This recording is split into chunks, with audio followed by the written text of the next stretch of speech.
Oke, terima kasih banyak teman-teman, terima kasih banyak Bapak. Dan selanjutnya teman-teman kita akan memasuki acara inti dari pagi hari ini. Mohon izin gih Bapak, izin Bapak. Aduh nggak enak saya nih duduk di sini sebenarnya Pak.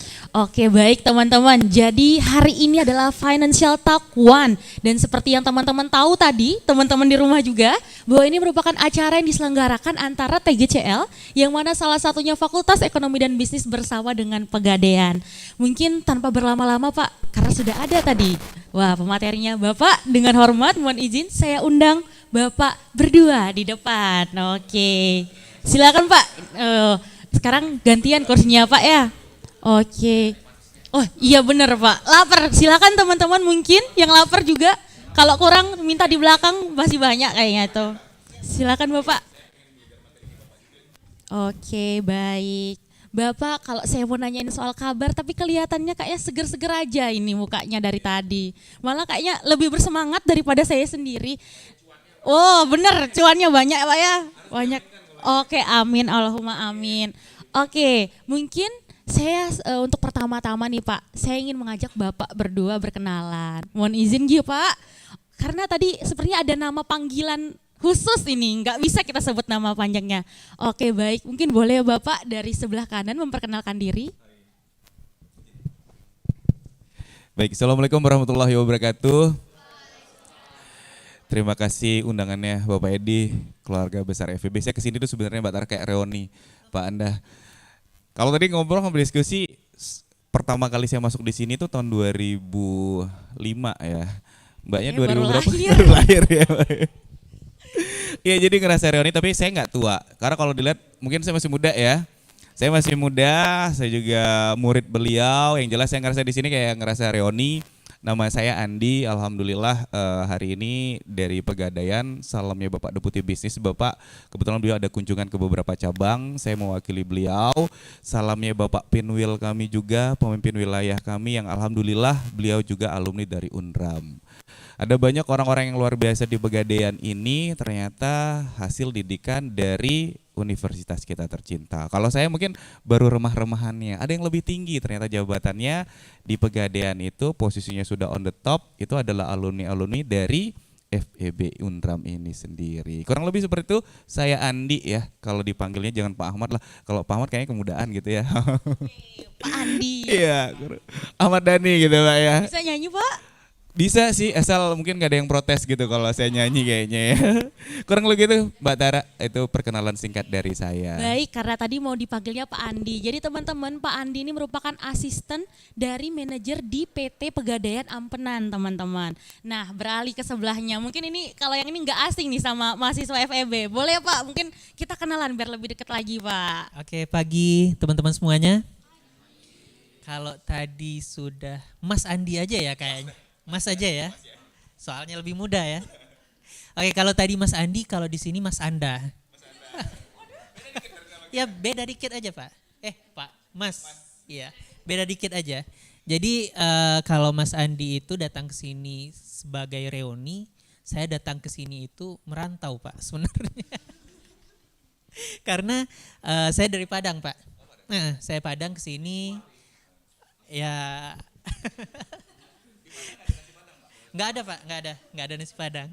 Jadi saya datang ke sini itu memang pergi merantau ya, ngadu nasib. Dan memang terdampar di Universitas Mataram sebagai tenaga pendidik Pak di sini. Jadi teman-teman yang lain saya rasa udah tahu ya, udah kenal dengan saya walaupun kenal wajah. Tapi ya nama panjang saya Adrianda Anwar, panggilannya Mas Anda aja. Iya siap, makasih. Oke baik Pak, tapi saya izin panggil Pak Andrianda aja Pak ya. Kayaknya masih dosen saya juga ini masalahnya guys, jadi kurang enak gitu. Siap, boleh. Oke baik, sudah berkenalan. Izin Pak berdua Pak. Oke, Pak Andi, Pak Andrianda. Oke siap. Oke teman-teman, nah jadi mungkin sedikit penasaran apa sih yang bakal kita ngomongin di Financial Talk dengan tema yang sudah diusung. Nah di sini mungkin tadi bergantian ya, kalau dari sebelah kanan, sekarang sebelah kiri. Pak Andrianda ini nanti bakal ngomongin soal financial literasi teman-teman. Tentang mungkin financial plan dan sebagainya Pak ya. Dan mungkin ini juga sedikit relate dengan anak-anak FEB, yang mana pasti nggak jauh-jauh sama laporan keuangan sampai mau muntah kayaknya bacain terus banyak gitu soalnya. Terus di sebelah saya nanti Pak Andi itu akan mengajarkan dan memberikan informasi kepada kita tentang investment teman-teman, dan mungkin Pak Andi nanti ada beberapa informasi tambahannya kayaknya. Oke baik, mungkin untuk yang pertama-tama Pak Andrianda saya persilahkan untuk menyampaikan informasinya kepada kita semua nih Pak. Oke. Saya izin ya berdiri. Oke. Oke. Oke, bismillahirrahmanirrahim. Assalamualaikum warahmatullahi wabarakatuh. Oke, gimana kabarnya teman-teman semuanya? Alhamdulillah baik. Semangat dong. Oke. Yang terhormat Bapak WD 3 Pak Edi, lalu yang terhormat Mas Andi beserta jajaran dan timnya dari Pegadaian yang sudah datang pada pagi hari ini, beserta teman-teman yang sudah berkesempatan hadir di TCL ya, TGCL, The Gade Creative Long pada pagi hari ini. Jadi hari ini kita akan banyak berbicara mengenai investasi. Kalau tadi perkenalan, mungkin bisa next. Gak ada itu? Gak ada? Oke.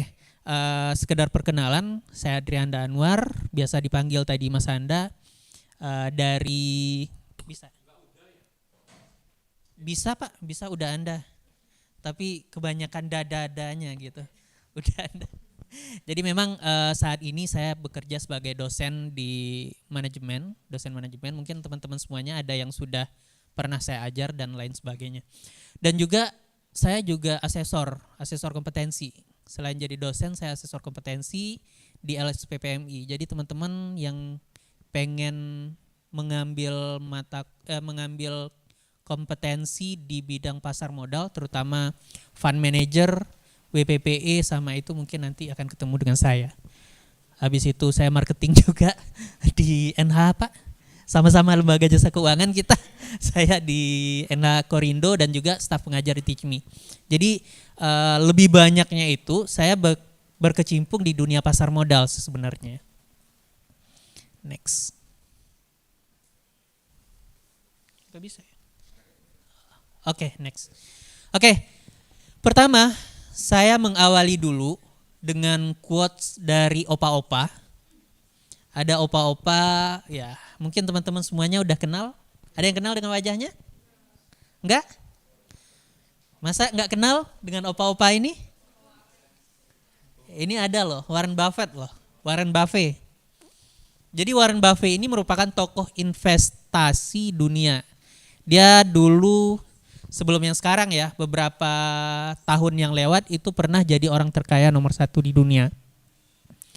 Kayanya itu dari investasi doang.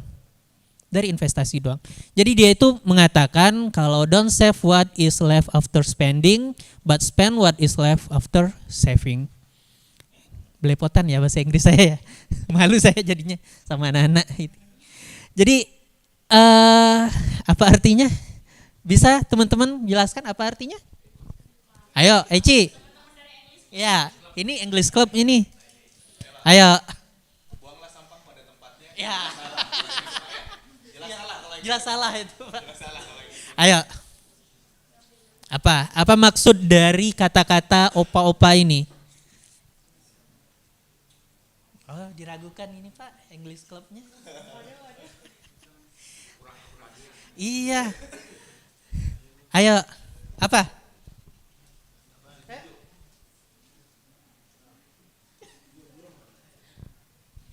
Ada yang tahu? Don't save what is left after spending. Saya juga bingung apa artinya. Jadi intinya seperti ini. Jadi yang dibilang sama opa-opa ini, jangan kita nabung dulu setelah menghabiskan dana yang kita miliki. Tapi kita simpan dulu dana yang kita miliki, baru kita habiskan buat pengeluaran kita. Oke? Maknanya seperti itu. Ya, secara bahasa diterjemahkan agak bingung ya. Jadi intinya nabung dulu atau saving dulu baru jajan. Jangan jajan dulu baru saving gitu. Nah, ya, teman-teman yang mana dulu nih? Jajan dulu atau saving dulu? Ya, simpan dulu. Oke. Kalau yang simpan dulu itu berarti udah tahu konsep dari opa-opa ini. Oke. Yang kedua, next. Ada quotes tambahan dari Robert G. Allen. Katanya, how many millionaires do you know who have become wealthy by investing in saving account? I rest my case. Jadi katanya, berapa banyak sih yang kamu ketahui kalau milioner itu yang kaya dengan menyimpan uangnya di bank? Dia bilang nggak ada. Apa relate-nya, hubungannya dengan yang tadi? Kita itu disuruh buat menyisihkan uang yang kita miliki untuk kita, jangan di saving aja di bank, tapi kita investasikan. Karena supaya uang kita itu berkembang, itu kita harus menginvestasikan uang itu tadi. Jadi intinya saving untuk kita investasikan supaya kita bisa jadi milioner gitu. Jadi intinya seperti itu. Jadi relate dari dua quotes tadi itu membuka materi yang ada pada pagi hari ini, yaitunya tentang investasi. Next. Oke, teman-teman, ada yang tahu apa itu investasi? Ada yang tahu? Itu sudah saya bikin kok. Ada yang tahu? Jadi kalau berdasarkan bahasa saya sendiri, investasi itu merupakan pengorbanan yang kita lakukan dengan harapan mendapatkan keuntungan di masa yang akan datang. Jadi ini berdasarkan versi saya sendiri. Karena terkadang kalau kita berbicara investasi itu banyak yang mengatakan menyisihkan sebagian dari harta yang kita miliki untuk memperoleh keuntungan di masa yang akan datang. Namun investasi itu tidak hanya sebatas harta aja. Tunggu, ada di sini yang sudah investasi berdasarkan pengertian yang tadi? Jangan bilang investasi perasaan, Pak. Aduh, baru mau bilang. Karena saya sudah mengorbankan perasaan saya. Jangan bilang yang seperti itu ya. Ada yang sudah pernah investasi?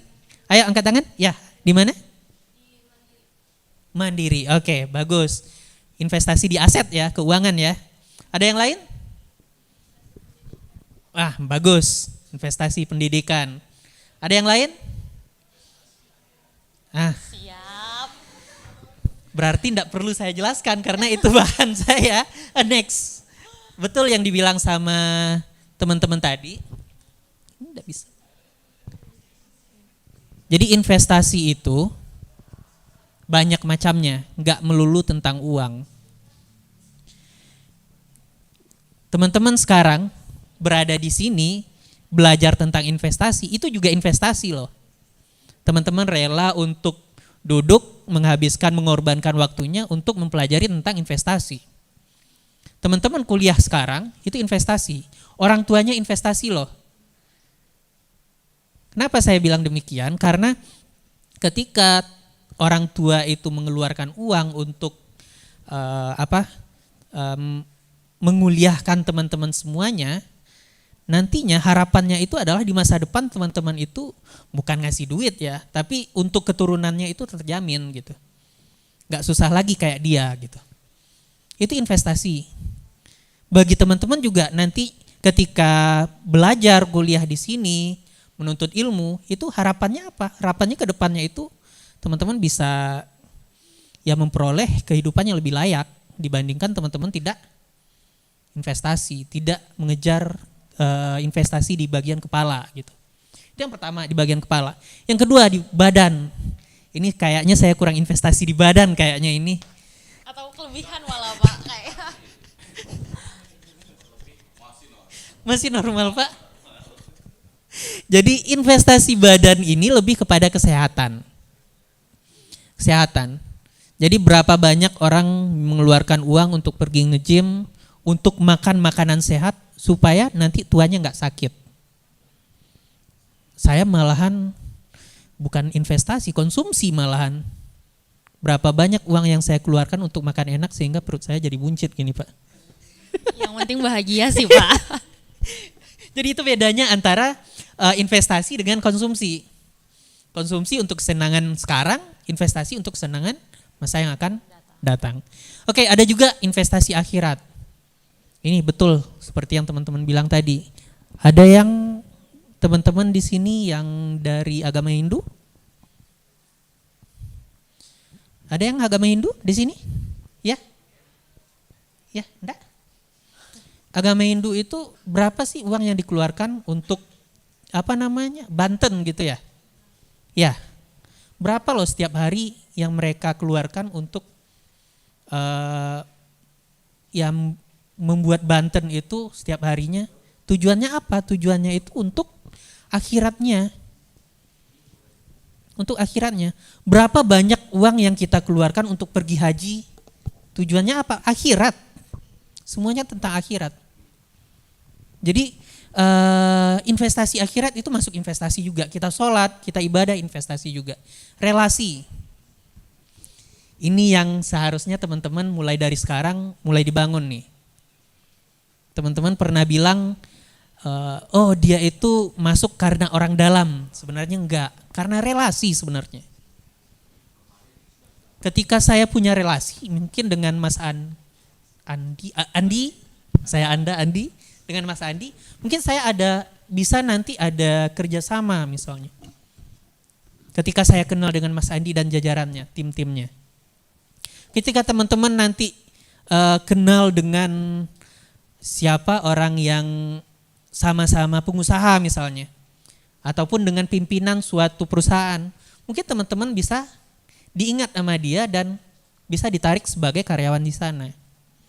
Jadi ibaratnya orang dalam itu lebih kepada investasi relasi sebenarnya. Karena bagi perusahaan sebelum dia menebar kayak semacam lowongan ke publik, mereka akan mikir dulu siapa ya yang bisa untuk mengelola ini gitu. Untuk menjabati posisi yang seperti ini. Dari hubungan relasi lah kita dapat kondisi itu. Jadi ada suatu pepatah yang mengatakan kalau kita temenan sama orang yang menjual parfum, kita akan ikutan harum. Ya seperti itu. Kita kecipratan lah apa yang ada yang diusahakan sama dia. Itu investasi di relasi. Yang terakhir baru ini yang akan kita lakukan, investasi di aset. Investasi di aset. Mungkin seperti tadi mbaknya nabung atau investasi di Bank Mandiri atau yang lain. Bagaimana caranya kita untuk melakukan investasi di aset-aset ini? Next, ada 5 langkah. Oke, ada 5 langkah yang bisa kita lakukan. Yang pertama itu kita harus menentukan tujuan dulu. Yang kedua, cek profil resiko, kita itu resikonya seperti apa. Ketiga, kenali pilihan produk investasi, hitung kebutuhan, dan yang terakhir baru kita investasi di produk yang sesuai dengan tujuan finansial kita. Next. Yang pertama, untuk menentukan tujuan investasi kita punya mimpi enggak? Ada yang punya mimpi enggak? Di sini teman-teman. Atau hidup hanya untuk hari ini gitu. Jadi yang pertama yang harus kita lakukan itu adalah kita harus menentukan dulu apa sih mimpi kita jangka pendek, menengah, jangka panjang. Kalau saya tanya teman-teman yang ada di sini, jangka pendek pengennya apa? Mas Andreas ya. Bisa saya, karena ada namanya bisa saya panggil kan? Mimpinya jangka pendek apa? Jangka panjang?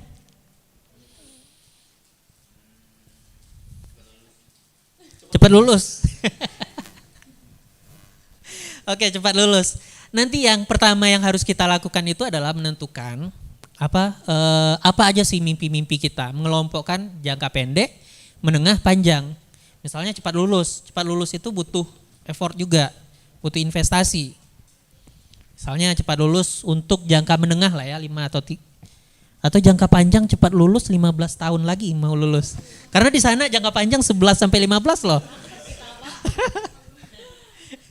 Jadi ya mungkin jangka pendek kita harus menyiapkan dana darurat, dana untuk nanti menikah, beli gadget.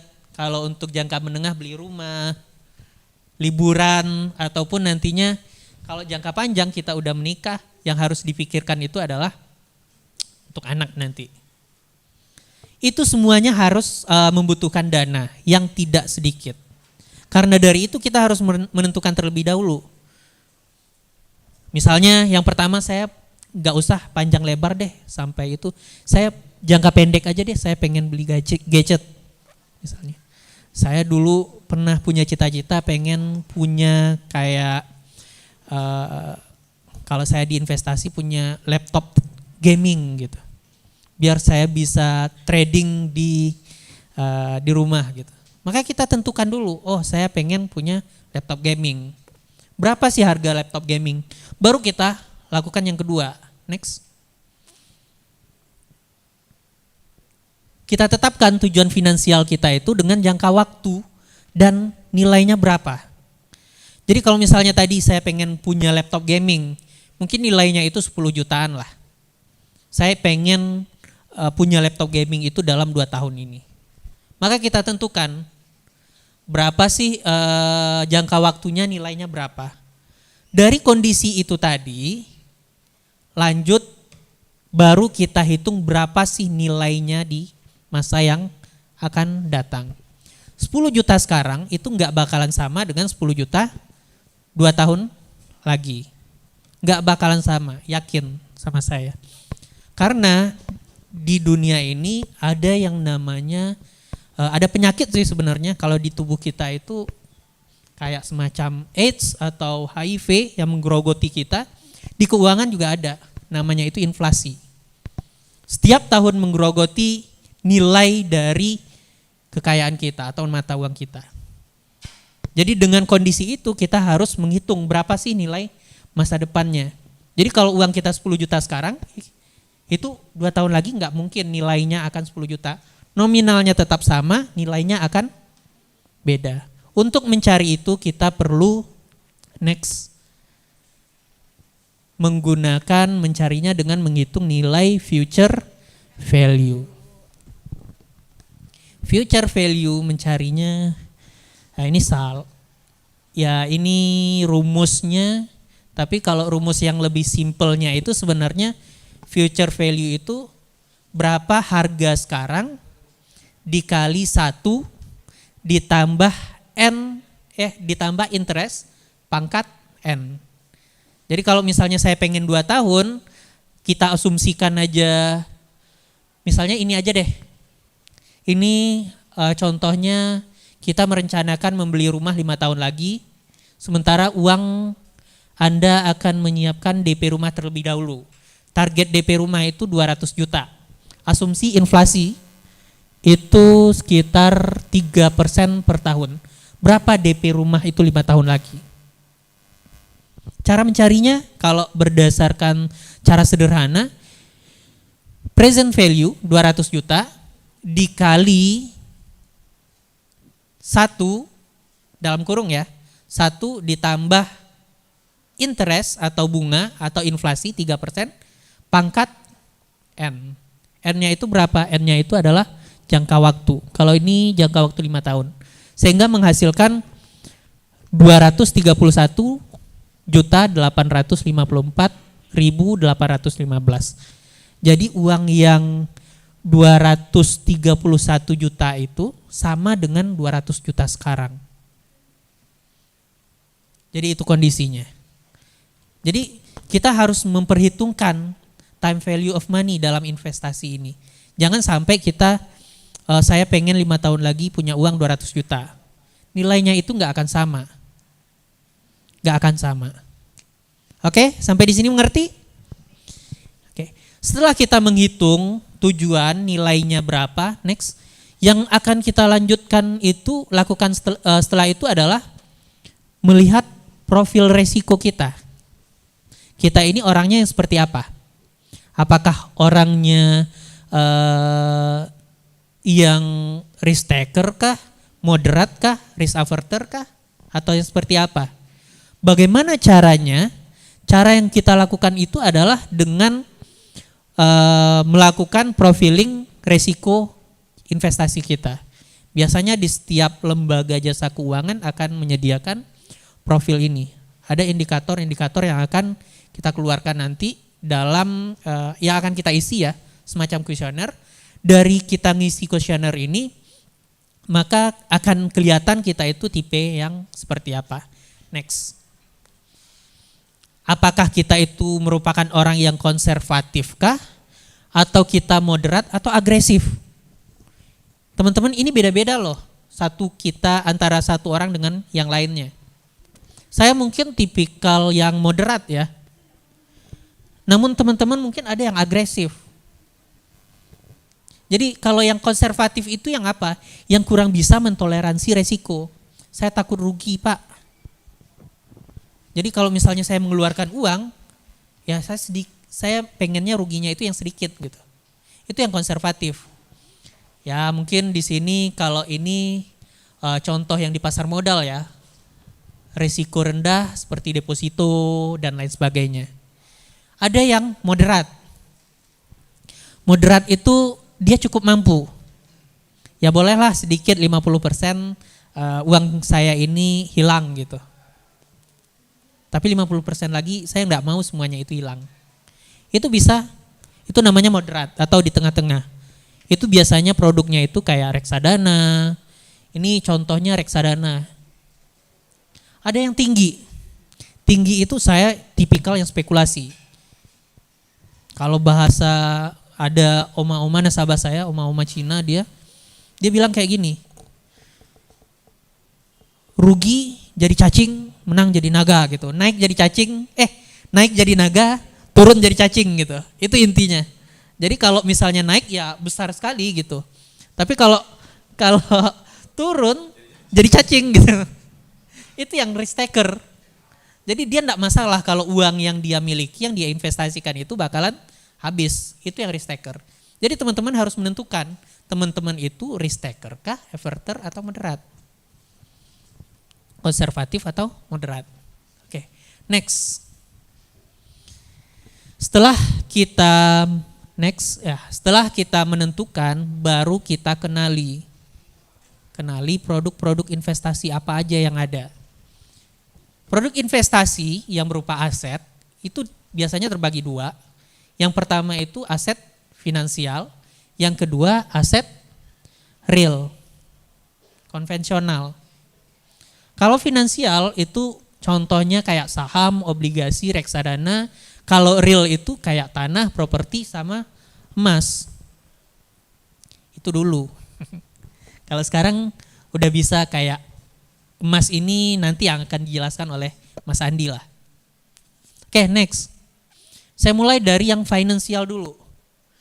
Nah, ini contoh perbandingan imbal hasil investasi. Saham yang pertama, emas itu yang kedua, harganya naik terus. Habis itu properti, habis itu surat berharga, deposito dan tabungan. Ini data di tahun 2012, nggak dapat saya data yang sekarang, tapi saya rasa ini masih akan sangat relevan dengan kondisi yang sekarang. Apalagi kalau misalnya sekarang ini kalau kita melihat keadaan ekonomi dunia ya, keadaan ekonomi dunia, kalau dunia itu lagi perang, pastinya harga emas akan tinggi gitu. Itu hal yang pasti. Semakin bencana suatu negara, orang akan lebih banyak memilih emas nantinya. Oke, kita coba lihat satu persatu. Yang pertama itu, next, saham. Ada yang tahu saham itu apa? Apa? Ya saham Pak, ya trading gitu. Ada yang tahu? Saya baca lagi namanya ya. Pada nutup semua. Ayo, ada yang tahu saham? Ya, surat kepemilikan apa?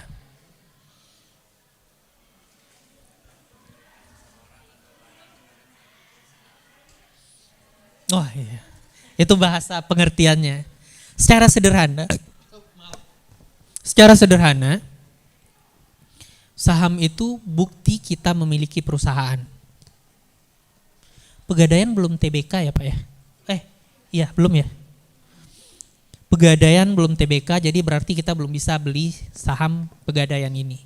Yang udah TBK itu grupnya yang BRI ya Pak ya? Bank BRI, BBRI. Jadi kalau kita pengen punya kepemilikan atas Bank BRI itu, kita beli saham Bank BRI. Apa aja sih keuntungan sama kerugian kalau kita beli saham? Jadi saham ini lebih kayak investasi dan bisa kita tradingkan. Bisa kita beli dan jual dalam jangka waktu yang singkat. Kalau kita tradingkan, keuntungannya itu berupa capital gain dan capital gain yang pertama. Maksudnya capital gain itu adalah misalnya kita beli saham Bank BRI itu sekarang harga berapa ya terakhir saya beli? 4.200. Saya beli 4.200.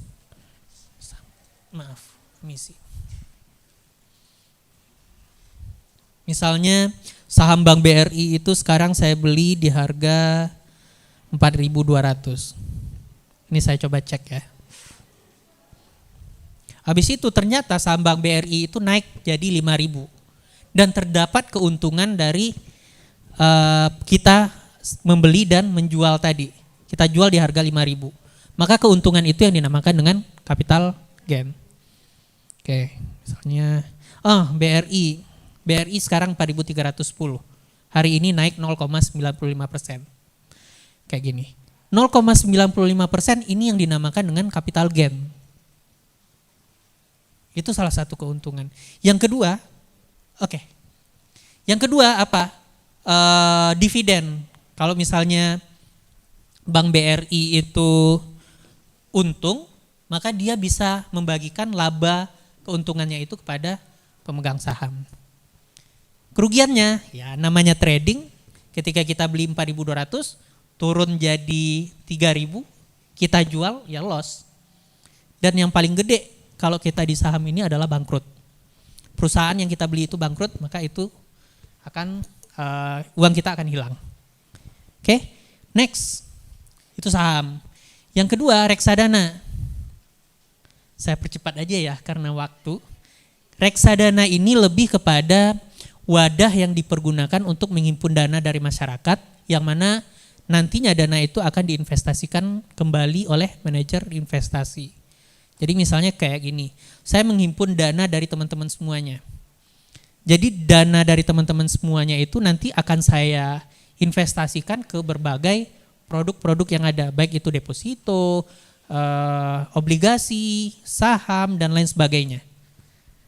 Terus apa yang kita beli? Yang akan kita beli itu adalah nilai dari unitnya, harga unitnya. Keuntungannya ketika harga unitnya itu meningkat, kelolaan saya itu, uang yang dana yang saya kelola tadi itu meningkat, maka yang terjadi adalah capital gain lagi. Jadi ketika kinerja saya bagus, maka nilai aset yang saya kelola itu meningkat. Ketika meningkat, maka terjadi kenaikan harga unit dari teman-teman miliki. Kerugiannya ya loss. Ketika sekarang itu mungkin banyak yang loss reksadana, karena terutama reksadana saham ya, karena saham itu pada anjlok sekarang. Habis itu likuidasi kerugiannya itu. Jadi ada beberapa saham yang tidak bisa diperjualbelikan, sehingga tidak bisa kita narik duit kita. Oke, next. Obligasi.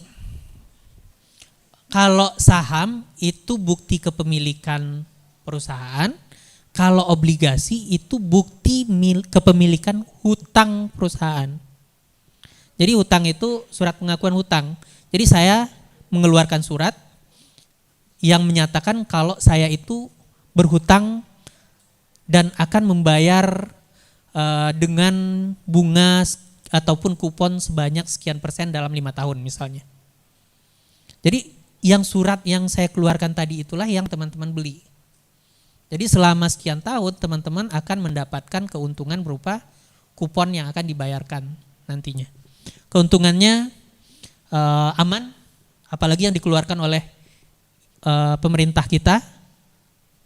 Misalnya seperti ORI, suku retail, suku tabungan. Namun yang menjadi kerugiannya itu adalah tidak bisa dicairkan setiap saat. Ya, jangka panjang. Next. Ya, ini ada emas. Ayo. Emas. Kalau ini yang konvensional. Kenapa saya bilang konvensional? Kalau emas itu resiko kehilangannya tinggi. Itu yang konvensional. Misalnya kita beli emas, kita simpan di rumah, habis itu ada maling, resiko kehilangan bakalan ada. Habis itu fluktuasi harga, itu samalah, semuanya itu pasti akan ada fluktuasi harga. Habis itu investasi jangka panjang, tidak cocok untuk jangka pendek. Apakah betul? Apakah betul? Langsung dari pegadaiannya. Apakah betul dengan kondisi yang seperti ini untuk mengetahui apakah memang kondisinya seperti ini, mungkin untuk permasalahan emas saya akan serahkan nanti kepada narasumber yang kedua. Nanti bagaimana kondisi investasi emas yang sekarang itu seperti apa loh. Kalau dulu itu kita nabung beli emas di toko emas, kita simpan. Sekarang ada yang baru loh. Itu nanti akan dijelaskan sama Mas Andi. Oke, next. Setelah kita mengetahui tadi, langkah terakhir yang kita lakukan itu adalah kita hitung dan kita lakukan action. Oh, saya pengennya ternyata ingin jangka pendek aja, 2 tahun, maka mungkin saya cuma beli emas aja deh. Saya beli emas gitu. Saya hitung berapa sih yang harus saya sisihkan. Itu nanti untuk action, bagaimana cara ngitungnya, investasinya seperti apa, itu nanti akan dijelaskan oleh Mas Andi. Oke, sekian dari saya. Apakah ada pertanyaan? Mungkin akan lanjutkan sisi bersama nanti Pak ya. Oh, oke, siap. Oke, berarti sekian dari saya. Mohon maaf atas segala kekurangan. Wabillahi taufiq wal hidayah. Assalamualaikum warahmatullahi wabarakatuh. Waalaikumsalam warahmatullahi wabarakatuh. Terima kasih banyak Pak Andrianda, luar biasa Pak. Dan sedikit teman-teman meng-highlight yang paling penting kalau menurut saya sendiri, karena ini nyentil banget juga di hati saya. Tentang konsumsi dan investasi. Konsumsi teman-teman dapat manfaatnya hari ini, tapi investasi di masa depan. Dan juga yang paling lagi nih Pak, saya suka banget. Kenapa tadi di definisi investasi itu ada kata harapan, bukannya akhirnya keuntungan. Karena memang ada risikonya Pak ya, ada kerugian. Oke baik, terima kasih banyak Pak Andrianda. Dan teman-teman selanjutnya kita makin dalam lagi bahas tentang investment. Dan di sini mungkin mohon izin Pak kesediaannya bersama dengan Pak Andi. Dan nantinya Pak Andi akan lebih detail menceritakan lebih tepatnya tentang bagaimana sih investasi emas dan sebagainya. Silakan Bapak. Baik, izin Pak Anda ya. Hari ini saya di sini sih pengennya apa sih istilahnya ya? Ini kayaknya PPT belum diganti nih. Oke, yang jelas hari ini saya pengen sharing aja, sharing sepengetahuan saya apa sih tentang emas itu tadi ya. Jadi kalau tadi ada jenis-jenis investasi yang cukup panjang ya, yang dijelaskan sama Pak Anda. Kenapa sih harus emas gitu kan? Tadi ada tujuan jangka pendek, menengah, jangka panjang. Saya sudah melewati fase berarti udah sampai ke jangka pendek udah, jangka panjang yang sekarang berarti Pak. Karena tujuan saya adalah persiapan untuk biaya pendidikan anak-anak saya nanti. Saya juga ada di fase teman-teman ketika saya waktu sekolah, bahkan kuliah, itu biasanya kerja part time, bener gak sih? Ada yang tidak kerja part time? tim kerja gitu ya. Saya punya pengalaman, saya dulu tidak terlalu aktif di kampus, jujur saya sering keluar. Di era kami itu tidak ada yang namanya Facebook, tidak ada yang namanya Instagram, Twitter, itu nggak ada. Di era saya itu Friendster yang paling keren, sama yang namanya Yahoo Messenger ya Pak ya kalau nggak salah. Di era jadi kita mainnya ke apa ya Pak ya, ke warnet gitu. Jadi memang benar-benar untuk mencari kegiatan di luaran sana. Jadi kalau saya waktu kuliah seperti ini saya memutuskan untuk kerja part time, cari uang tambahan karena sadar saya itu bukan dari orang yang berada bukan tidak bilang kurang mampu ya, tapi saya lebih suka menghabiskan waktu saya untuk mencari sesuatu yang bermanfaat untuk diri saya. Karena saya sadar ketika saya lulus nanti saya butuh banyak uang. Wisuda maksudnya. Saya kerja di radio itu sampai dengan saat ini saya tidak melepas. Walaupun gaji saya di radio itu tidak banyak kayak Gus ya, tapi dia adalah salah satu jenis perusahaan yang memberikan saya banyak ilmu buat saya. Jadi di mana tadi ada istilahnya mencari kolega, mencari relasi, itu saya dapatkan ilmunya dari sana. Public speaking saya dapetin dari mana? Dari radio. Saya biasanya bahkan dibayar. Kalau saya dulu waktu masih muda saya di MC itu dibayar nge-MC kan. Gaji saya nge-MC mungkin lebih besar dibanding jadi penyiar radio. Tujuannya apa? Saya sisihkan uang itu untuk kehidupan saya nanti. Saya tahu nih ketika saya mau wisuda nanti, saya butuh banyak uang. Percaya nggak? Tadi saya diskusi sama Pak Anda, sama Pak Edi, itu kita kurang lebih sekitar di atas 5 jutaan ya. 5-8 juta harus kita siapkan untuk wisuda nanti. Seremonialnya sih yang banyak ya. Kalau untuk yang lain-lainnya sedikit aja sih ya. Mungkin untuk biaya wisudanya hanya beberapa ratus ribu. Misalnya pada banyak hal yang harus saya siapkan. Boleh saya di next, kayaknya saya ada trouble nih. Boleh dibantu next? Oke. Ini saya skip aja, tak kenal maka ta'aruf. Saya Andi, saya sudah kurang lebih 3. Bener ya? Sini syariah semua kan? Saya orang syariah, soalnya saya dari divisi Gade biasanya bahasanya syariah. Tak kenal maka tak? Oh ta'aruf. Kalau di sini ada yang bilang tak kenal maka tak sayang, itu biasanya konvensional tuh ya. Karena ta'aruf, udah ta'aruf dilamar terus nikah, benar sekali. Butuh banyak dana, itu adalah investasi jangka panjang ya. Jadi kalau di sini saya pengen sedikit berbagi, ini sebenarnya dari tipsnya saya ngambil dari OJK aja. Kalau mau bagi uangnya biasanya nih dikasih sama orang tua. Teman-teman mungkin ada yang jauh dari orang tua, dikasih uangnya seminggu sekali, sebulan sekali, benar nggak? Syukur-syukur kalau teman-teman di sini kuliahnya dekat sama orang tua. Saya pernah punya pengalaman, saya hidup sama teman saya yang memang dikasih uangnya itu seminggu sekali sama orang tuanya. Bagaimana cara mengatur keuangannya biar kalau dikasih uang misalnya tanggal 1 bulan depan dikasih lagi sama orang tua itu masih ada. Sebenarnya bukan masalah berapa banyak uang yang dikasih oleh orang tua saya, itu akan membuat saya bertahan. Tapi seberapa pinter saya membagi uang saya tadi sehingga tanggal 1 saya dikasih sama orang tua saya, tanggal 30 uang itu masih ada. Tanggal 1 bulan depan saya dikirimin lagi. Bukan jumlahnya, tapi bagaimana cara kita memanage uang itu tadi. Sederhananya kalau dari hukum keuangan itu uangnya dibagi 4 aja. Kalau ditambah itu 10, 20, 30, 40. Jadi 100. Benar ya? 100%. Oke. Ini adalah hal yang tidak luput dari kehidupan kita. Oke. 10 itu maksudnya apa? 10% dari uang yang kita punya itu biasanya untuk hal seperti ini, biaya sosial, hal yang tidak bisa dihindari. Ketika teman kita sakit, enak nggak dijenguk? Nggak mungkin kan? Terus ada undangan kondangan besok hari Sabtu, nggak mungkin kan? Teman saya mau nikah nih, saya diundang, nggak mungkin saya nggak hadir. Karena kenapa? Saya takut uang saya berkurang. Dari hukum keuangannya mungkin sekitar 10% dari uang yang saya punya itu harus saya sisihkan untuk hal seperti ini. Kalau ilustrasinya gaji saya 1 juta, 10%-nya berapa? 100.000 untuk hal seperti ini. Di dunia muslim pun ketika kita mau berinfak itu minimal 2,5%, benar gak sih? Oke. 20% dari uang yang saya punya kalau bisa kita sisihkan untuk hal-hal seperti ini. Tadi udah dibahas tentang tabungan, investasi, hal-hal seperti ini, sadar atau tidak, teman-teman yang di sini pernah melewati fase ini waktu kita masih sekolah. Waktu masih SD, pernah ingat nggak dulu guru kita sedikit memaksa kalau kita tuh harus menabung. Benar ya? Teman-teman pernah melewati fase yang ini. Secara tidak sadar sudah belajar yang namanya investasi tadi. Dari bentuk tabungan itu tadi. Yang terakhir, kenapa kita sering dikirimin uang? Ini kalau ini sebenarnya untuk orang yang sudah berkeluarga ya, mungkin cicilan hutang. Kayak Mas Anda dan saya contohnya. Tapi buat adik-adik tidak menutup kemungkinan ya. Mungkin teman-teman ini menghabiskan di sini lebih kepada lifestyle lah saya bilang. Ada yang bawa handphone nggak? Handphone yang lebih keren ada bawa handphone nggak? Handphonenya boleh saya lihat, angkat handphonenya. Handphone yang paling bagus saya top up pulsanya. Yang lebih keren dari ini ada nggak?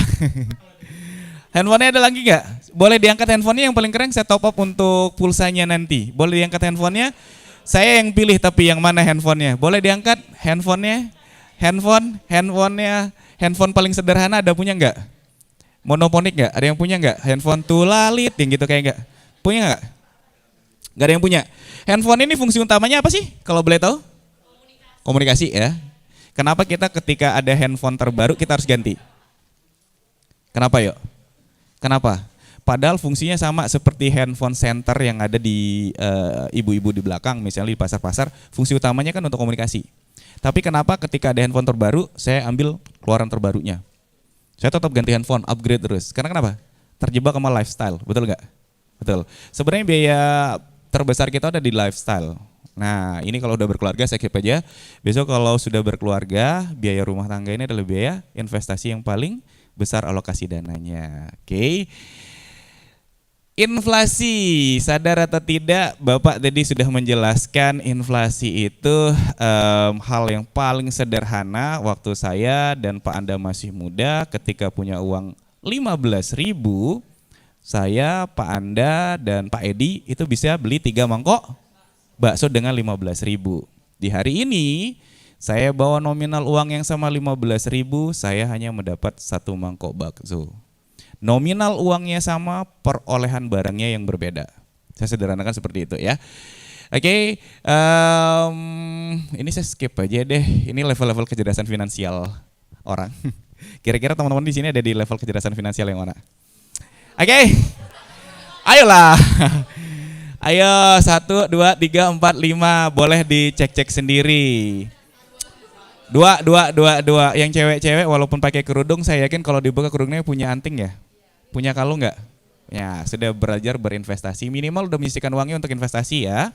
Yang cowok-cowok, saya yakin walaupun Anda tidak menggunakan cincin emas, tapi di rumah mungkin ada emas batangan untuk persiapan menikahnya. Saya setuju dengan Anda, benar kan? Saya lelaki tapi tetap beli emas loh. Jujur, benar, ntar saya akan buktikan.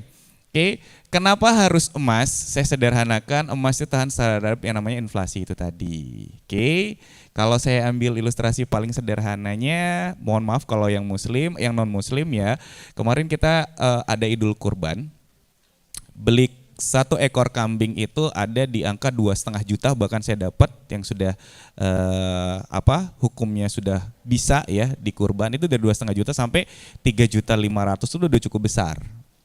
Ketika zaman Rasulullah ingin berkurban, transaksinya dengan 1 dinar. Zaman Rasulullah sampai dengan saat ini kesepakatan dunia internasional, ketika ingin mencetak dinar, 1 dinar itu adalah 4,25 gram. Hari ini ada yang tahu harga emas? 1 juta 1 gram, hampir benar. Harga emas di angka 1.370.000 per gramnya. Bayangkan ketika Anda punya 4,25 gram, kalau dijual hari ini kurang lebih dapatnya 3,8 sampai 4 juta rupiah kalau punya 1 koin dinar. Hari ini buat yang muslim ada niatan berkurban kemarin, saya titip uang 3,8 juta bisa beli kambing nggak? Bisa. Beda ilustrasinya ketika di tahun 97, ini pada belum lahir ya 97 ya. Saya ilustrasikan tahun berapa ya? Oke, di tahun 97 waktu ibu saya masih muda, itu beliau bawa uang 100.000 ke pasar Kebun Roe, itu pulang-pulang bisa membeli 100 kilo beras. Hari ini sepinter apapun Anda belajar ilmu marketing, saya titip uang 100.000, bisa nggak beliin saya 100 kilo beras? Nggak bisa. Sehebat apapun ilmu marketing Anda pasti tidak bisa kan? Iya, karena dia terkena yang namanya inflasi. Jumlah uangnya sama, perolehan barangnya berbeda. Tapi beda kalau kita punya dinar. Dinarnya itu akan tetap sama, perolehan barangnya dari zaman Rasulullah sampai saat ini. Ini adalah ilustrasi harga emas aja. Ini saya ngambil di awal bulan kemarin. Harga emas di bulan Juni pertengahan kemarin itu sempat 1.376 tepatnya untuk hari ini, kurang lebih seperti itu. Ini tren harga emas itu tadi. Kenapa sih harus emas gitu kan? Banyak yang bertanya, Mas saya pengennya investasinya jalur yang aman aja, yang minim resiko. Saya bilang itu tadi ya, minum resiko itu tadi udah dijelaskan sedikit sama Bapak. Terus ada yang sadar hari ini pun Bapak, Mas Andi, saya sudah tahu emas itu manfaatnya banyak karena ibu saya pun sering cerita kalau dia ada rezeki pasti belinya emas. Cuman tadi Mas Andi bilang harga emas hari ini adalah 1.370.000 per gramnya. Saya nggak punya uang sebanyak itu, saya nggak jadi deh beli emas. Ada yang langsung punya keputusan seperti itu hari ini? Ada kan? Enggak deh, saya nggak jadi beli emas. Karena apa? Uangnya nggak ada. Solusi dari Pegadaian ini di launching di 2016. Ini ada namanya tabungan emas. Ini sistemnya buat teman-teman yang pengen punya emas tapi membeli dengan gramasi terkecil. Dulu pertama kali di launching ini harga emas masih 600.000. Jadi kalau nabung di Pegadaian itu bisa 6.000 rupiah. Di hari ini karena harga emas makin tinggi, itu nggak bisa lagi 6.000, tapi di angka 12.500. Cara buka tabungan emas ini sederhana aja, cukup KTP, uang 12.500, nanti uangnya itu akan kami berikan tabungan emas seperti ini. Oke, ini nanti yang akan bisa saya hadiahkan buat teman-teman yang hadir di sini yang offline maupun online sejumlah 100 orang pertama ya. Ini bisa nanti buka tabungannya seperti ini. Ini sistemnya adalah sistem syariah. Jadi sistemnya beli titip jual, tidak ada bunga dalam tabungan ini. Yang menjadi keuntungannya dari teman-teman yang membuka tabungan ini adalah ketika harga emas naik. Teman-teman bisa perhatikan di tahun 2019 harga emas itu masih 627.000 per gramnya. Tapi di tahun ini harga emas itu sudah 1.263.000 ini di bulan Juni tanggal 13 kemarin saya bikin simulasinya. Apa yang berubah? Yang berubah adalah perolehan emas yang akan dikonversi menjadi saldo. Teman-teman bisa melihat kalau dulu di tahun 2021 saya punya uang 1 juta, ketika saya menabung itu saya dapat konversi emasnya 1,0941 gram. Tapi di tahun 2024 saya punya uang 1 juta, tapi ternyata dikonversi emasnya menjadi 0,79 gram. Nah, saldonya adalah bentuknya gramasi seperti ini, 3,21. Ketika harga emas naik, ini harapannya saya teman-teman itu bisa punya satu goals, misalnya nanti saya wisuda tidak mau merepotkan orang tua. Yang punya keputusan untuk hal seperti itu minimal harus punya 7 gram hari ini. Pak Anda udah bilang tadi, seberapapun nanti harga atau mungkin biaya pendidikan itu akan naik di 2-3 tahun ke depan, karena ini sifatnya jangka panjang investasinya, insya Allah harga emas itu akan bisa menutupi kebutuhan kita di tahun depannya lagi. Jadi saya tadi udah hitung-hitungan buat yang pengen wisuda itu kurang lebih punya 7 gram deh. Insya Allah nggak akan ngerepotin orang tuanya. Dapatnya bagaimana Mas Andi? Ini tinggal buka aja tabungan emas. Kalau mau buka sendiri itu cukup dengan 50.000 aja. Nanti saldonya adalah emas sebesar ini 0,01. Tapi tadi saya sudah janji, saya sudah telepon sempat untuk acara hari ini kita dapat izin buat adik-adik yang sudah hadir di sini offline maupun online, 100 orang yang mendaftar itu nggak perlu 50.000, 10.000 saja untuk nabungnya, nanti yang lainnya saya freekan, 40.000 saya bisa freekan, jadi adik-adik langsung dapat saldo 0,01, langsung nabung aja 10.000. Nanti yang 40.000-nya itu tanggungan kami. Itu salah satu bentuk apresiasi dari kami Pegadaian itu buat adik-adik yang pengen belajar investasi. Nah, terus Mas kalau saya nggak sempat datang ke Pegadaian gimana dong Mas? Itu bisa lewat aplikasi. Jadi nggak mesti datang ke kantor saya. Ke kantor saya itu cukup sekali aja untuk daftarkan banknya teman-teman. Saya pun laki-laki. Jadi contohnya seperti ini, saya selalu beli itu iseng-isengnya itu di angka biasanya 20.000, 100.000. Tapi izin, kalau dilihat lumayan kan, dapatnya berapa puluh gram gitu. Ini biasanya kalau yang sudah menikah kayak Pak Anda ini tahu masalah kami apa. Ketika istri minta uang, dia nggak peduli tuh uang di dompet saya ada apa enggak. Ya kan? Kalau istri saya udah bilang, ya sekarang bayar anak sekolah, misalnya kayak gitu, dia nggak mau tahu tuh uangnya dari mana. Ini biasanya jadi solusi buat saya. Ini biasanya saya gadaikan, nanti ketika saya ada dana itu nanti saya tebus. Teman-teman yang di sini banyak saya sempat evaluasi, teman-teman di sini kan udah jarang tuh yang punya emas ya dititipin sama orang tuanya, tapi punya kebutuhan mendadak. Saya dulu waktu masih jadi staf di Pegadaian saya yang di Kekale, itu banyak sekali teman-teman mahasiswa menggadaikan laptopnya, benar nggak? Laptop itu bisa digadaikan ke Pegadaian kalau teman-teman butuh dana. Tapi yang paling sederhana adalah tabungan emas ini tadi. Nabung aja 10.000, 20.000. Nanti ketika butuh uang, saldo yang di sana yang akan diblokir oleh Pegadaian. Butuhnya 100.000, misalnya udah pakai aplikasi aja. Nabungnya juga bisa lewat aplikasi. Nah, tujuannya ada yang bilang, "Mak, saya diajarkan sama orang tua saya belinya emasnya itu emas perhiasan." Ada yang suka kayak gitu? Nggak suka beli emas batangan. Ada langsung pertanyaan, apa bedanya emas batangan sama perhiasan? Ya, emas perhiasan itu manfaatnya bisa dipakai. Kalau teman-teman sering beli emas, ketika beli emas, surat emasnya tidak ada, yang terjadi apa di toko emas transaksi kalian? Pertama, eyel-eyelannya, gramasinya pasti dia bilang akan turut, susut. Dulu misalnya belinya 5 gram, karena nggak ada suratnya jadi 4,8 gram, 4,89. Karena kenapa? Katanya emasnya susut, sering dipakai waktu mandi. Benar nggak kayak gitu? Pertanyaan saya, apakah keringatnya teman-teman mengandung air raksa? Tidak kan? Karena emas itu akan susut kalau ketemu sama air raksa. Kalau ketemu sama air mandi itu nggak akan pernah susut. Itu yang pertama. Yang kedua, ketika teman-teman menjual tanpa ada suratnya, dulu belinya 22 gram, nggak ada suratnya di 21 gram. 21 karat, sorry, saya main karatase. Karatasenya pasti bisa berubah. Tapi kalau beli emas batangan itu sertifikasinya itu sudah ada yang standar, ada standar internasional, ada standar SNI. Ketika ada yang punya antam nggak? Sorry, saya nggak bawa antam. Teman-teman saya ada yang bawa antam nggak? Kalau Anda sudah punya emas batangan, itu tidak ada satupun yang bilang emas batangan Anda itu bukan 24 karat. Itu pertama.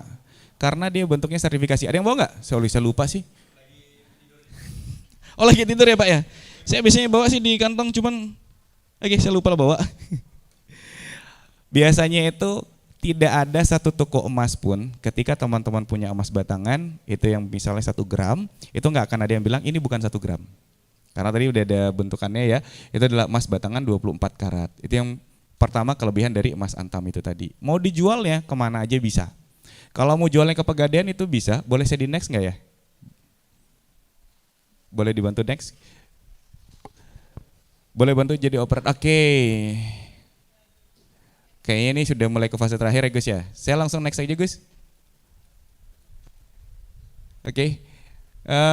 Ini ada beberapa produknya Pegadaian sih, harusnya saya bisa dari sana. Ini adalah beberapa produknya Pegadaian yang bisa teman-teman bisa nikmati. Salah satunya mungkin saya pengennya Mas langsung ke emas batangan, misalnya kayak gitu, bisa dicicil nggak? Bisa.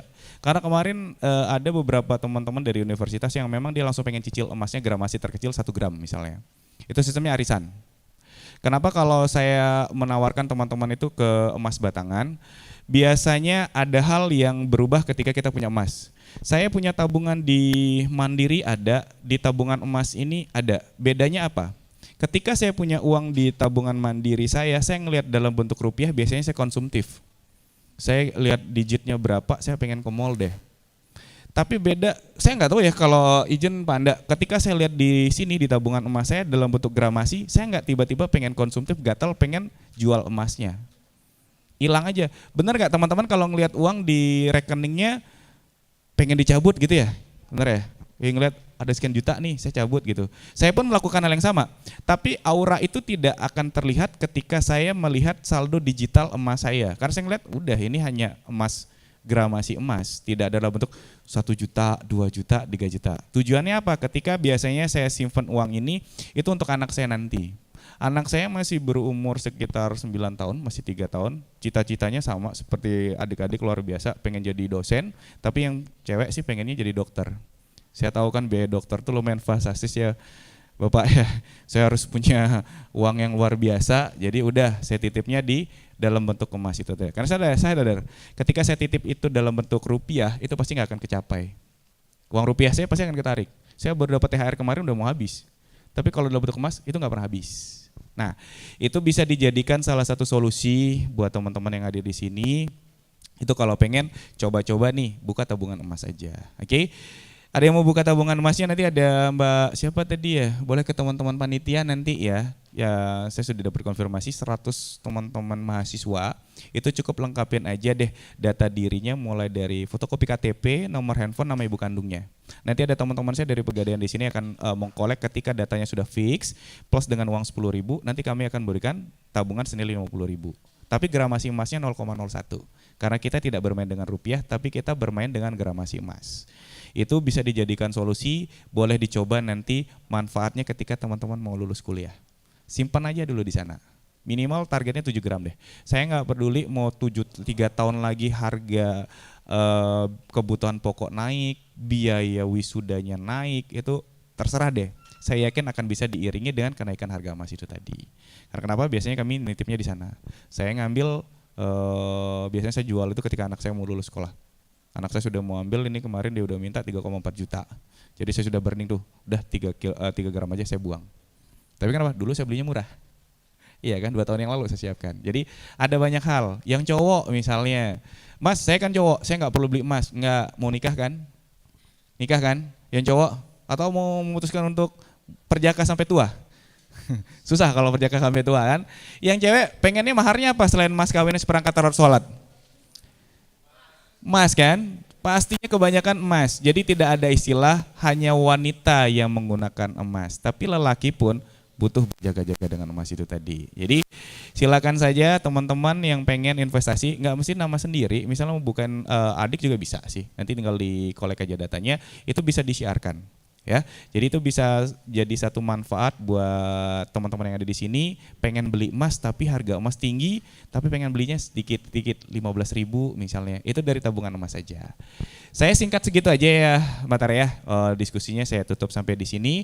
Terima kasih, mungkin kalau selanjutnya kita sesi tanya jawab aja kali ya. Saya tutup dengan wabillahi. Wassalamualaikum warahmatullahi wabarakatuh. Waalaikumsalam warahmatullahi wabarakatuh. Boleh mungkin teman-teman tepuk tangannya. Terima kasih banyak Pak Andi, ilmu yang sangat bermanfaat. Ada banyak hal nih sebenarnya baru banget kita tahu, dan saya sendiri Pak kayak merasa tertarik nih untuk berinvestasi dalam emas. Tapi mungkin teman-teman juga sama, ada punya banyak pertanyaan lebih lanjut supaya bisa yakin nih apakah akan investasi ke emas dan sebagainya. Mungkin teman-teman saya persilakan untuk teman-teman yang ingin bertanya. Wah, ada langsung di belakang, dan mungkin teman-teman di rumah juga boleh ya. Oke baik, mungkin dari yang di belakang dulu. Mungkin boleh minta bantuan ya Mbak, mic-nya, izin. Terima kasih Pak Andi sudah diwakilkan. Boleh kenalkan diri dulu Kak. Oke, terima kasih atas kesempatannya. Perkenalkan, nama saya Ismail Darmansah dari Program Studi Manajemen Keuangan. Oke, di sini mungkin pertanyaan buat Pak Andi nih. Ketika kita melakukan perencanaan keuangan tentu harus dengan perencanaan yang matang Pak. Lalu pertanyaannya, bagaimana cara menjaga tingkat pengeluaran dan memastikan bahwa kita sebagai mahasiswa dapat berinvestasi khususnya untuk dana darurat seperti investasi emas tadi. Karena sifat dari emas kan nilainya sangat fluktuatif nih Pak seperti saat ini. Mungkin itu saja dari saya Pak, terima kasih. Oke baik, mungkin supaya lebih enak Pak langsung dijawab saja nih biar kita nggak ketinggalan. Kalau yang ini sih bagaimana cara tipsnya itu saya malah bergulung sama beliau tadi ya. Caranya yang tadi itu tadi, ketika punya uang, itu di slide pertamanya beliau itu kan ada slide tuh ya. Ketika punya yang awal tuh Pak ya. Iya, yang bahasa Inggris tadi. Uangnya itu nabung dulu, sisanya baru untuk jajan ya Pak ya, konsumsi. Jadi sistemnya kayak gitu. Ketika membutuhkan dana darurat tinggal dipilih tadi tuh dananya mau dibawa kemana. Jenis basket investasi kan banyak. Saya bukan karena orang Pegadaian nih menawarkan yang namanya udah ke emas aja gitu kan. Ketika dana darurat itu ada, saya selalu bilang emas itu adalah salah satu solusi yang paling cepat ketika kita butuh dana.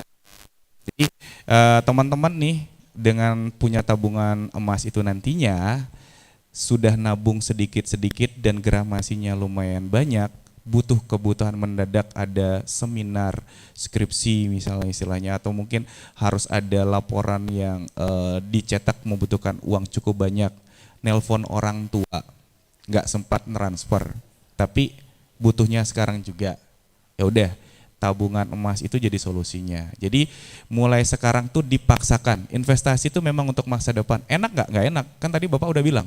Ya udah kenapa? Karena saya dipaksa dulu untuk mengurangi biaya jajan saya. Iya kan? Saya tabung dulu, jajan saya menyesuaikan sisa uang yang ada. Bukan begitu kan? Nah, mungkin hal itu Mas yang bisa kita lakukan, disisihkan aja dulu uangnya. Kalau saya ya balik lagi ya, iya memang orang Pegadaian tapi fakta di lapangannya sampai dengan saat ini ketika Anda butuh dana mungkin emas itu bisa jadi solusi. Sekarang nih punya tabungan 1 gram, butuh uang 1 juta, udah gadaikan aja, pasti cepet. Punya laptopnya bagus, gadaikan ke temen, oh ntar dulu deh, nggak dipakai, gak usah juga gadai ke temen sayangnya. Mending langsung gadai ke Pegadaian. Mungkin itu ada penambahan dari Pak Anda? Harus lah. Ada penambahan Pak? Nggak ada? Oh nggak ada? Udah diwakili ya Pak ya. Kurang lebih itu dari saya Mas, siapa tadi Mas Adit ya. Thank you Mas Adit. Itu dari kami sedikit ya. Tentang pertanyaannya. Terima kasih. Oke, terima kasih Kak Adit. Mungkin selanjutnya di depan ada Mbak yang cantik, boleh? Apa nih pertanyaannya? Oke, bismillahirrahmanirrahim. Assalamualaikum warahmatullahi wabarakatuh. Sebelumnya perkenalkan, nama saya Dea Alvira dari program studi manajemen konsentrasi keuangan. Jadi izin bertanya buat Pak Anda. Jadi kemarin itu ada kasus mau trading saham Pak. Nah, kan sebelum kita beli saham itu kan kita perlu buat ngelakuin analisis baik itu fundamental ataupun teknikalnya. Tapi dalam kasus ini tuh analisis fundamental sama teknikalnya itu kayak dia tuh tumpang tindih. Di mana di fundamentalnya itu price to book value-nya itu udah tinggi banget, terus habis itu dividennya juga enggak terlalu besar, tapi kalau kita lihat di chart teknikalnya itu bagus katanya gitu. Jadinya itu gimana Pak, mana yang lebih kita pentingin gitu, analisis fundamentalnya terlebih dahulu atau analisis teknikalnya? Terima kasih. Oke, mahasiswa saya ini Pak. Jadi gini, di pasar modal, kalau kita investasi saham, di pasar modal Indonesia itu ada 4 kategori sebenarnya. 4 kategori perusahaan. Ada perusahaan, jadi gini, kategorinya itu berdasarkan kondisi laporan keuangan dan kinerja dari sahamnya itu sendiri. Jadi ada yang perusahaan bagus tapi sahamnya bagus, ini artinya fundamental sama teknikalnya itu sama. Itu banyak, BRI itu fundamentalnya bagus, sahamnya kinerjanya juga bagus. Ada juga yang perusahaan itu perusahaan bagus, sahamnya jelek. Ada kategori yang kedua. Jadi walaupun perusahaannya itu laporan keuangannya bagus, tapi kinerja dari sahamnya itu cenderung turun kayak gitu. Contohnya apa? Mungkin kayak HM Sampurna bisa deh kita kasih contoh. Dari tahun berapa itu 2022 kalau enggak salah. Dari laporan keuangannya dia masih untung, namun dari kondisi grafik sahamnya itu turun terus. Ada juga yang perusahaan jelek, saham jelek. Perusahaan jelek, saham jelek ini banyak. Ada juga perusahaan jelek, saham bagus. Maksudnya perusahaan jelek, saham bagus ini apa? Laporan keuangannya kacau tapi pergerakan harganya tinggi gitu. Kenaikannya tinggi. Jadi memang kalau dari pertanyaan tadi, yang bagus itu sih sebenarnya kalau kondisi case tadi itu masuk dalam case perusahaannya bagus, sahamnya jelek gitu.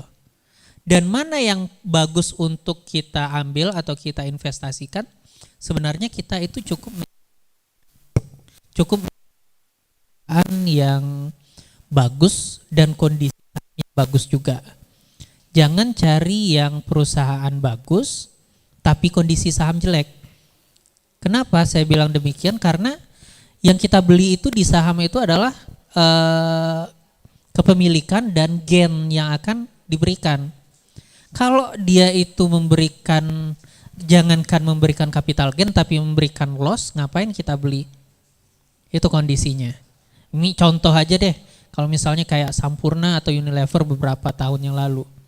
Walaupun dia masih untung tapi pergerakan harga sahamnya itu cenderung turun terus, ngapain kita beli?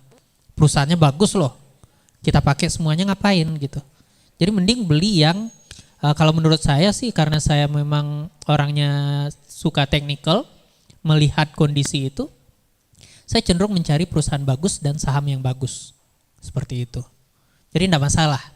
Kalaupun nantinya ada tugas menganalisa, kita melihat laporan keuangannya itu bagus tapi kok sahamnya jelek, enggak masalah. Karena laporan keuangan itu yang memainkan peran di sana adalah manajemen, sedangkan saham itu investor. Jadi itu. Jadi kalau misalnya perusahaannya bagus, itu ya manajemennya kinerjanya bagus gitu. Tapi ketika nyampe di pasar sahamnya itu turun, ya karena investor yang ada di dalamnya itu yang banyak melakukan penjualan. Itu keadaannya. Oke? Oke. Terima kasih banyak Pak Anda. Jadi berasa kuliah Pak karena ilmunya ini ilmu di kelas bisa dibilang. Baik teman-teman, terima kasih Mbak De atas pertanyaannya luar biasa sekali. Dan mungkin untuk teman-teman yang lain ada yang ingin memberikan pertanyaan juga. Mungkin iya nih ini yang saya harapkan nih. Jadi ada nih dari praktisi juga berikut bertanya. Oke, silakan Bapak.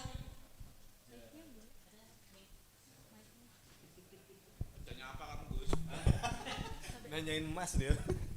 Saya sebenarnya takut bertanya karena ada bos saya di depan, Mbak. Jadi, tapi ini Mas Andi, ini suatu kesempatan yang baik sekali saya bisa diajak bergabung juga di talk show kali ini karena ternyata adik-adik ini ilmunya jauh lebih banyak dari kita ya. Jadi izin, walaupun nanti Pak Anda nggak ngejawab, adik-adik yang ngejawab nggak apa-apa, silahkan. Intinya yang saya mau tanyakan tadi sampai saya catat karena yang disampaikan Pak Anda tadi kalau istilah kami itu daging banget ya Mas Andi ya. Jadi daging banget walaupun kurbannya sudah lewat, dagingnya kita masih dapat gitu ya. Oke, tadi ada sedikit ngebahas tentang profil resiko investasi ya, di mana strategi terbaik untuk mengubah. Saya pengen bertanya nih, ada nggak sih sebenarnya Pak Anda tadi kan juga sebagai marketing di bidang saham tadi itu ya. Nah, kami tadi 3 orang di sini Pak Anda. Kami punya pertanyaan yang sama. Nah, kami coba untuk sampaikan, apakah ada nggak sih strategi atau mungkin apa istilahnya tips ya dari seorang praktisi seperti Pak Anda itu dalam mencoba mengubah mindset di masyarakat kita saat ini. Jujur, kesulitan terbesar kami ketika menawarkan sebuah produk investasi adalah, Mas, boro-boro mau nyisihin duit buat investasi, buat belanja sebulan aja udah habis. Nah, ketika kita jelaskan tentang apa yang Mas Andi sampaikan tadi itu juga, mereka sebenarnya mulai terbuka. Tapi begitu keluar dari forum, mereka akan berubah lagi mindsetnya. Nah, yang kami ingin tanyakan nih Pak Anda, apakah mungkin ada tips dan trik dari Pak Anda sendiri terkait dengan bagaimana cara kita untuk mulai merubah mindset dari terutama Gen Z seperti adik-adik yang ada di sini untuk mulai belajar berinvestasi dan meyakinkan bahwa produk investasi yang dipilih itu merupakan yang terbaik. Nah, itu yang pertama. Yang kedua, masih berhubungan dengan investasi tadi. Mungkin menurut Pak Anda investasi yang kami tawarkan ini berupa produk tabungan emas ataupun kepemilikan emas dengan cara mencicil dan sebagainya itu, apakah itu bisa kami kedepankan sebagai salah satu produk yang bisa kita tawarkan untuk adik-adik di generasi yang ada saat ini? Itu aja mungkin Pak Anda. Kalau ini pertanyaannya yang daging Pak. Karena harus butuh pisau yang tajam ini supaya bisa membedahnya. Oke, kalau kita berbicara tentang investasi ya Mas ya, memang salah satu musuh paling besar kita tidak hanya di kayak emas, di saham pun sebenarnya musuh paling besar kita itu adalah di investasi bodong. Kalau yang saya lihat di lapangan ya, kecenderungan dari masyarakat kita itu akan lebih suka ketika ditawarkan suatu produk yang embel-embel di belakangnya itu kepastian. Misalnya invest sekarang pasti dapat uang cashback sebanyak misalnya 10% gitu. Nggak jauh-jauh deh, adik saya kemarin kena gitu. Karena adik saya jauh di Padang kan, dia kayak di mana, di Telegram itu ada Tokopedia affiliate gitu, dimasukin uang 800 dibalikin 1.200.000, habis itu dimasukin lagi yang lebih besar, banyak lah macamnya nggak dibalikin ya. Karena karakteristik yang saya lihat ya semenjak saya kerja itu, investor kita, masyarakat kita itu cenderung untuk berapa sih dana yang ataupun keuntungan yang kamu janjikan kepada saya ketika saya memberikan atau berinvestasi. Itu yang sering. Sedangkan di kita terutama pasar modal, emas pun saya rasa demikian juga, kita nggak bisa menjanjikan keuntungan. Karena harga dari emas, saham, reksadana itu fluktuatif sekali. Kadang naik, kadang turun. Takutnya kalau malahan di kita itu ketika menjanjikan keuntungan malahan kita disidak loh. Disidak. Jadi itu yang terjadi, Mas. Dan yang saya lalui juga kalau untuk terutama di saham ya, sudah investasi bodong, abis itu banyak yang mengatasnamakan saham itu sendiri. Kayak binomo lah, trading yang lain lah, malahan investasi bodong kayak FEC yang kemarin itu, dia bilang saham juga gitu. Sebenarnya yang lebih parahnya itu di kita, di pasar modal dalam mengembangkan produk. Kalau emas, menurut saya ketika sudah masuk ke ranah digital seperti sekarang ini, itu merupakan suatu inovasi yang sangat bagus sekali gitu. Kenapa? Karena paradigma dari teman-teman semuanya mungkin kalau saya investasi emas mungkin dapatnya saya harus menyiapkan uang sebanyak 1 gram emas itu 1,2 juta atau 1,3 juta. Besar. Tapi kalau ada inovasi seperti sekarang, itu saya rasa dengan 12.500 kita bisa nyicil emas, itu inovasi yang bagus sekali gitu. Malahan terjangkau gitu Pak. Bisa beli emas dengan harga yang relatif kecil. Dan dengan sistemnya itu nabung atau nyicil ya, nabung. Itu bagus. Kalau ditanya tentang tips bagaimana marketingnya, sampai saat ini saya masih belum tahu gimana formulanya. Tapi yang sering kita lakukan itu adalah seperti ini, sosialisasi. Jadi di pasar modal itu ada yang namanya sekolah pasar modal, yang mana kita selalu mensosialisasikan lewat forum-forum seperti ini. Dari sinilah kita menyebarluaskan tentang bagaimana cara berinvestasi yang bagus. Mungkin itu juga yang dilakukan ya Pak ya, dengan kondisi seperti ini, dari komunitas ke komunitas kita. Jadi mereka nantinya yang akan marketingnya M2M ya, mouth to mouth ya, dari temannya, ayolah kita main gitu. Dan biasanya satu lagi yang sering strategi marketing yang sering dilakukan itu adalah member get member sebenarnya. Udah ada Pak? Belum ya? Agen get agen ya. Kita member get member, siapa yang ngajak temannya dapat misalnya cashback gitu. Siapa yang bisa ngajakin temannya untuk invest misalnya 1 juta mungkin dapat 0,01 gram emas. Mungkin bisa itu jadi pemanis juga. Tapi itu tergantung regulasi bagaimana di Pegadaian juga. Kalau kami di pasar modal itu ada yang seperti itu, member get member. Habis itu karena di pasar modal itu ada trading competition, itu salah satunya. Ya karena kalau di emas juga agak sulit ya, apalagi konvensional. Kita beli emas yang memang emas murni, bukan future emas, bukan kontrak emas. Jadi itu tidak bisa dilakukan kalau menurut saya. Jadi mungkin itu Mas yang bisa saya jawab. Yang kedua tadi apa Mas? Udah sama ya. Jadi itu yang bisa kita lakukan sekarang gitu. Yang pernah saya lakukan gitu Mas. Oke, terima kasih. Baik, terima kasih tadi Bapak siapa Pak namanya? Oke Pak Bagus, terima kasih banyak Pak Bagus. Teman-teman semua mungkin itu tadi penjelasan dari Pak Andi dan juga Pak Andrianda. Dan mungkin teman-teman karena melihat waktu boleh satu pertanyaan lagi ada? Oh oke, baik Mbaknya. Asik nih diskusi kita hidup nih Pak. Berarti banyak rasa penasaran dari teman-teman semuanya. Silakan Mbak. Baik, terima kasih atas kesempatannya. Sebelumnya perkenalkan, nama saya Diah Ayu Puspitasari dari akuntansi.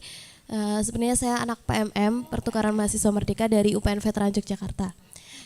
Saya mau bertanya kepada Bapak, tadi sempat Bapak menyinggung tentang kontak atau futures. Jadi kebetulan saya waktu di Jogja pernah kerja di sebuah perusahaan yang mana namanya Kontak Perkasa Futures. Maaf saya sebut merek. Jadi dulu itu sebenarnya saya masih nggak tahu itu sebenarnya perusahaan apa. Tapi setelah dijelaskan ternyata itu tentang kayak trading-trading gitu tapi di emas juga. Jadi dan itu kayak investnya itu banyak banget harus kayak 100 juta gitu. Emang seperti itu atau gimana? Soalnya saya waktu itu cuma kerja di sana cuma 2 minggu. Karena katanya itu kerjanya itu sebenarnya kayak saya belum paham tupoksinya jadi ya mending saya keluar aja waktu itu cuma cari pengalaman aja, cari informasi gitu-gitu. Jadi saya mohon kepada Bapak untuk menjelaskan lebih lanjut apa itu tentang perusahaan tersebut bergerak di bidang emas kan ya. Jadi tentang trading emas seperti itu. Mungkin beda dengan yang dijelaskan Bapak tadi bahwa emas yang ada fisiknya. Kalau ini kan tentang trading-trading seperti itu. Terima kasih. Oke. Sebelumnya saya mengucapkan selamat dulu udah keluar dari sana.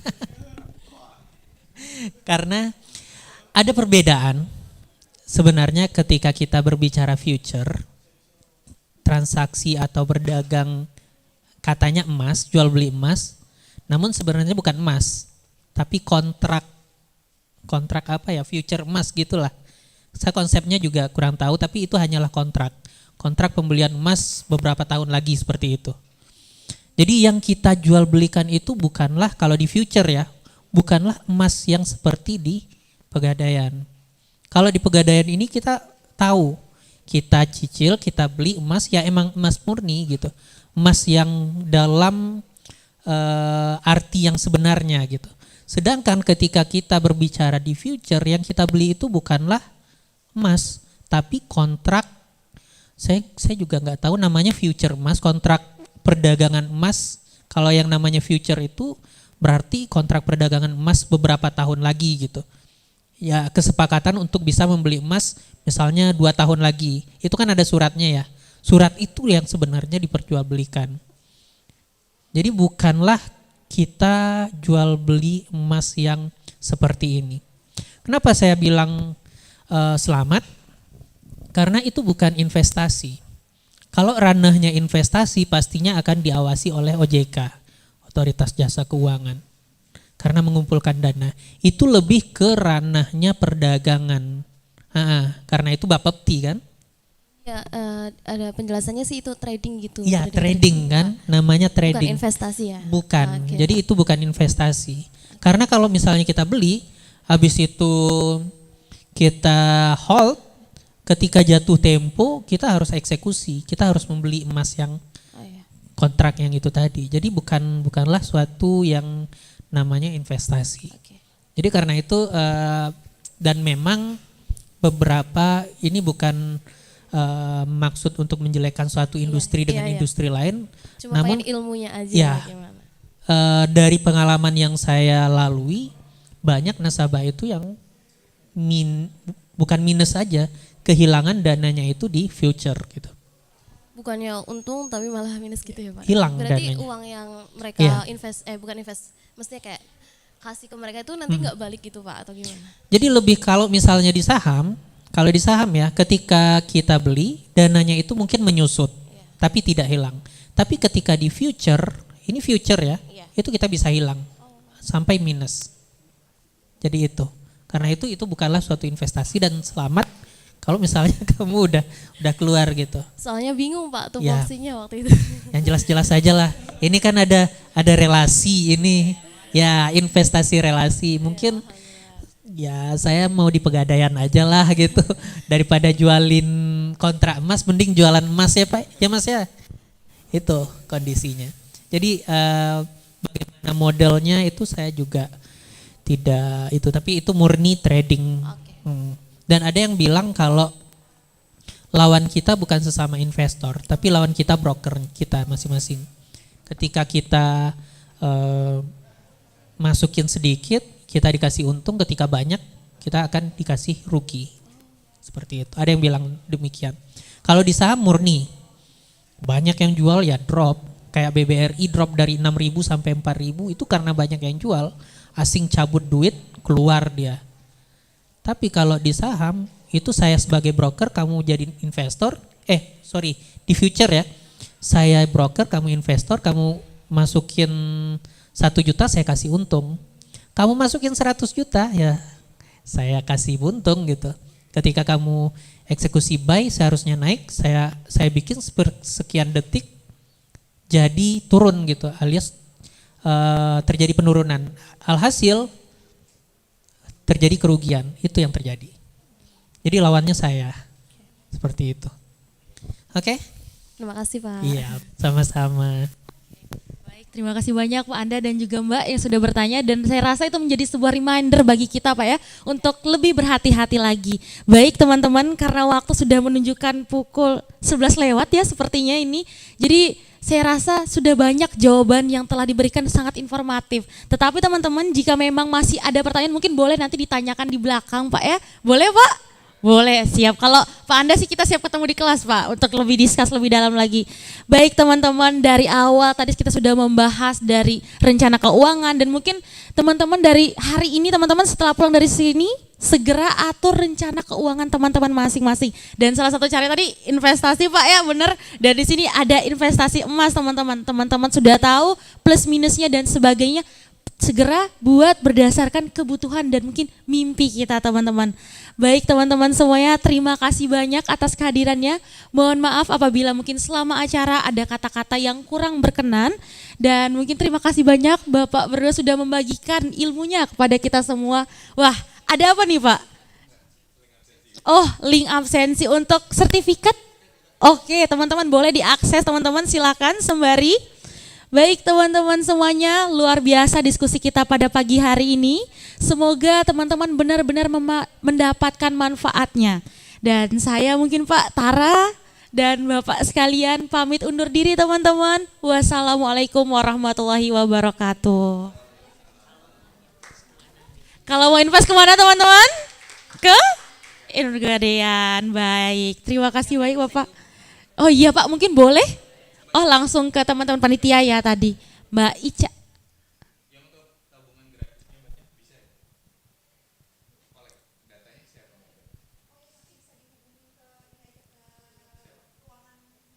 Oke baik, teman-teman tahu kan Humas di samping Alexandria. Oke terima kasih banyak Bapak, bener ya Pak, ntar 10.000 guys. Oke baik Pak.